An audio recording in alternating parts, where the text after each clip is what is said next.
Fresh Squeeze Noise, Eurorack patch 16.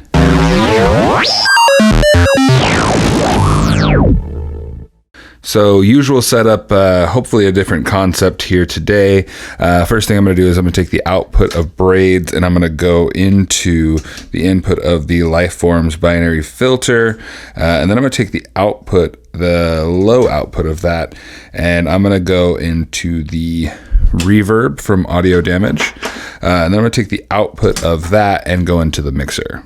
Next, I'm going to take one of the channels from the Tempi and go into the trigger in of Maths. And then I'm going to take the one output of that and go into the timbre input. Then I'm going to divide this down. I'm actually going to take this out from Tempi and go out of one of the outputs of Circadian Rhythms. I'm going to turn on the loop and I'm going to go to 64 mode and I'll go to that channel and I'm just going to add a couple steps.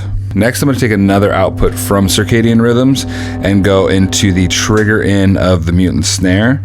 And then I'm going to take the output of Mutant Snare and go into the Dub Junior. Then I'm going to take the output of that and go into the mixer.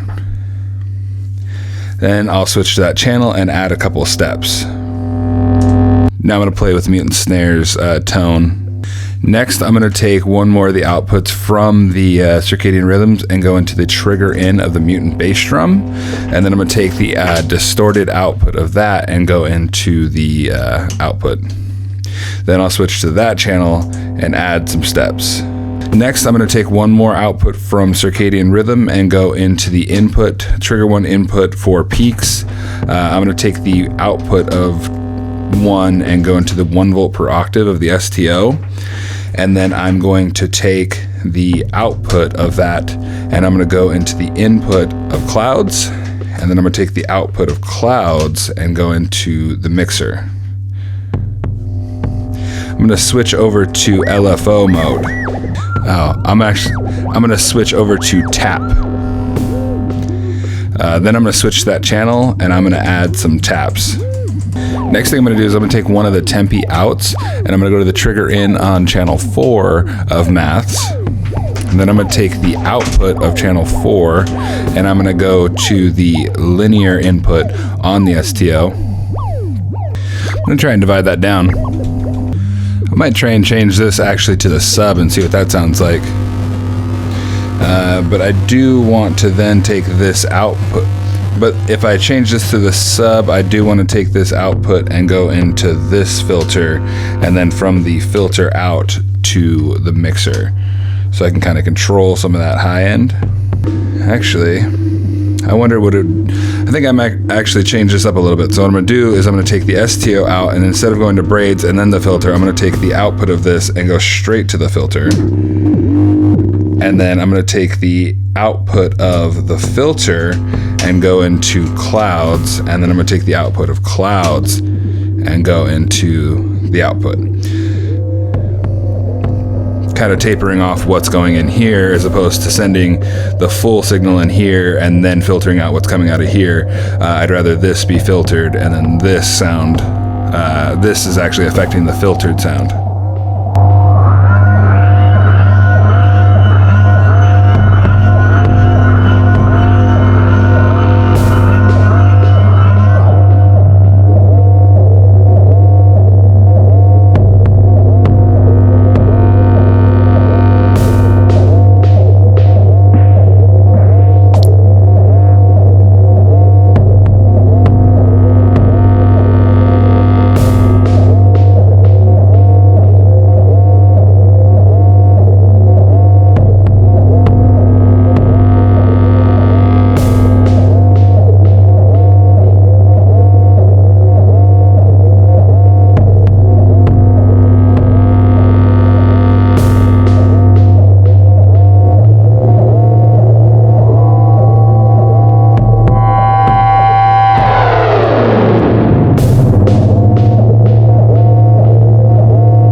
thanks for watching. If you want to see more content like this, please subscribe. If you have any questions or comments, leave them below. And until next time.